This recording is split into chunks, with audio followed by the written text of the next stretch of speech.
Good morning mga kasimkam. Dito ako ngayon sa Litre, Caloocan. Mayroon lang po akong sasabihin sa inyo. Kasi mayroon pong nagtanong sa akin kung paano daw po ako nakapag-drive, natutong mag-drive.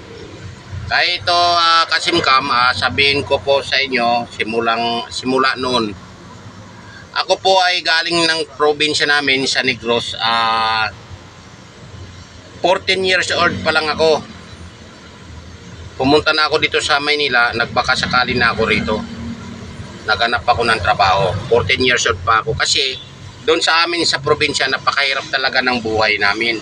Dahil yung magulang ko magsasaka lang sa bukid. Kaya yun, napakahirap talaga ng buhay namin. Kaya nagbaka sakali ako dito sa Manila. Pagdating ko dito sa Manila, mga kasemcam,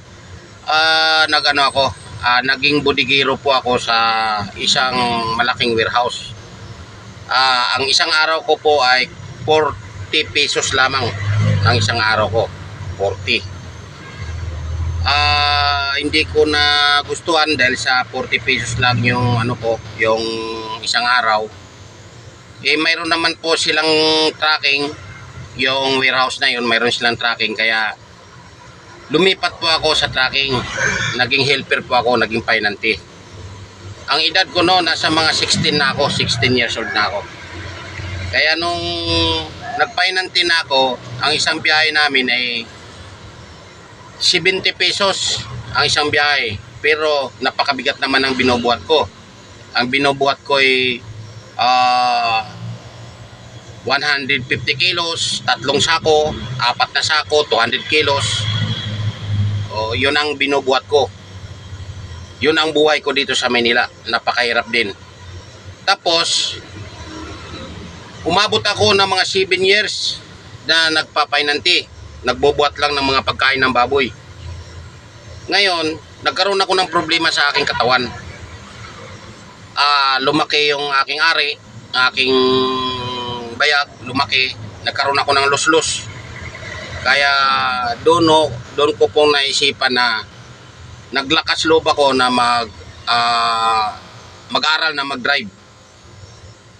Doon ako naglakas loob na mag-aral na drive kasi ayaw ko nang magpapainanti. Ayaw ko nang magbubuhat ng mga pagkain ng baboy dahil sa baka mamaya magkaroon ulit ako ng problema sa aking katawan. Kaya yon. Nung taon 1991, doon po ako nagsimula na magdadrive. 1991. Kaya hanggang ngayon driver pa rin. Simula nung 1991. Kaya yan po ang aking naranasan dito sa Manila nung ako'y pumunta dito na naghanap buhay. Dito na ako nagkaroon ng pamilya. Kaya dito na rin ako nagkaroon ng sariling panganap buhay. Ayun Kaya yun lang po ang aking i-share sa inyo. Kaya yung nagtatanong sa akin na kung paano ako nagiging driver, yun po ang pinagmulan. Nagsimula sa painanti,